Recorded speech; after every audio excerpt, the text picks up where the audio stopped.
पास paper के सवाल चुन चुन के find equation of straight line passing through origin and perpendicular to axis. यार जब बात पासिंग थ्रू ओरिजिन की कर दी तो वो यही हो सकती है, और परपेंडिकुलर टू वाई एक्सिस तो इसका मतलब है कि ये।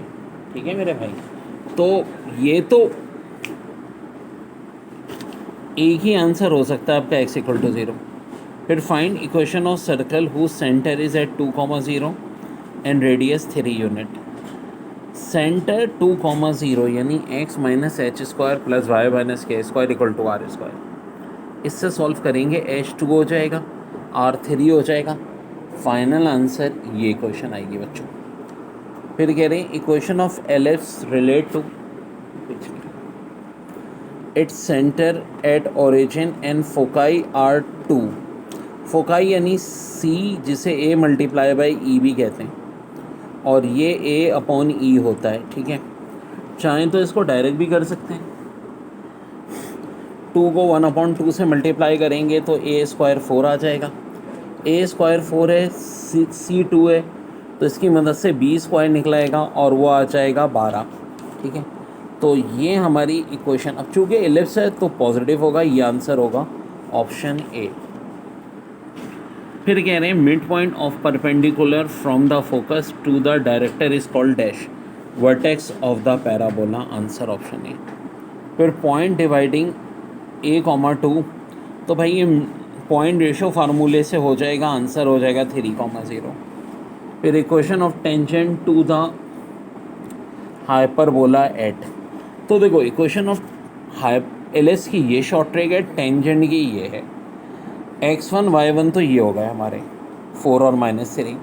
12 से डिवाइड कर लो तो एक्स स्क्वायर के नीचे जो आता है ये a स्क्वायर, ये b स्क्वायर।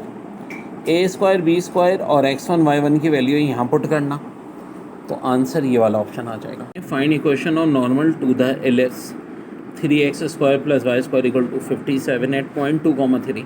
तो भाई ये पॉइंट से देखें कौन सी इक्वेशन सेटिस्फाई हो रही है, पहली हो जाएगी।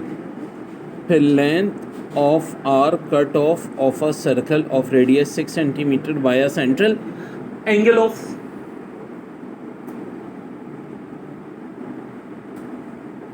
ठीक है, आपको ये सवाल दिया है 2π/3 radian. s equal to r theta होता है, x 6 सेंटीमीटर है।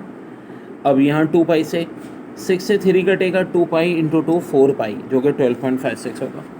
और इस सवाल को भी देखो हम उस ट्रिक से कर सकते हैं कि equation of tangent to the hyperbola 3x square minus 4y square equal to 12, तो इसको भी पॉइंट से भी चेक कर सकते हैं अगर आप फार्मूला भूल जाएं।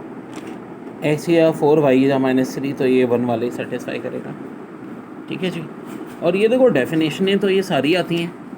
और यहाँ जो सवाल था equation of straight line passing through origin and perpendicular to y axis, perpendicular to y axis या पैरेलल टू एक्स एक्सिस, दोनों सूरत में इसका आंसर यही होना था x इक्वल टू 0। अगर परपेंडिकुलर टू एक्स एक्सिस हो जाता तो y इक्वल टू 0, क्योंकि पासिंग थ्रू ओरिजिन। चले if magnitude of mi plus m plus 1j plus m minus 1k is 2, तो m की वैल्यू चाहिए। अब बच्चों इसका मतलब क्या होता है, i के कोफिशिएंट का स्क्वायर प्लस j के कोफिशिएंट का स्क्वायर प्लस k के कोफिशिएंट का स्क्वायर इक्वल टू 2। अब यहाँ हम m स्क्वायर है, इसको a plus B whole square के फार्मूले से खोलेंगे, इसको a minus B whole square के, जिसमें यहाँ से -2m और +2m कट जाएगा, यहाँ से +1 +1 2 और 3m स्क्वायर। इसके बाद बच्चों स्क्वायरिंग बोथ साइड करेंगे, जिससे 3m square plus 2 equal to 4 आ जाएगा। अब ये +2 उधर ले जाओ तो 3m स्क्वायर 2 के बराबर आ जाएगा। 3 को उधर ले जाके डिवाइड कर लो तो जनाब वाले ये हो जाएगा ±2√3, यानी कि आंसर हो जाएगा ऑप्शन डी।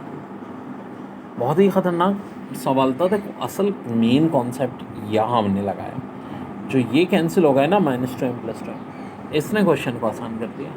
बाकी तो देखो फिर वैल्यू निकालना कोई मुश्किल काम। कह रहे हैं कि x + 3, -5 - y बराबर है 3x + 2 -y + 5 के, तो x y की वैल्यू निकालें। यार अगर x + 3 बराबर है 3x + 2 के, तो बहुत आसान हो गया। यहाँ से 2x बराबर 1 के हो जाएगा, x की वैल्यू हो जाएगी ½ अब x की वैल्यू हाफ का एक ही ऑप्शन है तो लाजमी बात है y भी 0 होगा। वैसे कैसे निकालते हैं? -5 + y को -y के इक्वल पुट करते हैं, लेकिन साफ दिख रहा है यहाँ ये किसके बराबर आएगा? 0 के, और 0 ही आएगा। फिर कह रहे हैं if the shadow of 4 feet tall girl is 4 feet then angle of elevation. एक ट्रिक हमेशा ध्यान में रखो, अगर शेडो और पर्सन की हाइट सेम है तो ऐसा एक ही एंगल पे होता है 45 डिग्री, यानी π/4 पे। देखिए बड़ा अच्छा सवाल है। 2 vector v1 = 3i - 4j and v2 = 3i - j are collinear if y = collinear की शर्त क्या होती है? देखो पहले i का कोफिशिएंट लिख दिया 3, j का कोफिशिएंट -y, नीचे वाले i का कोफिशिएंट 3, j का -1, और इसका डिटर्मिनेंट किसके इक्वल लेंगे हम? 0 के। ये मल्टीप्लाई किया -3 आ गया, ये मल्टीप्लाई करें +3y आ जाएगा।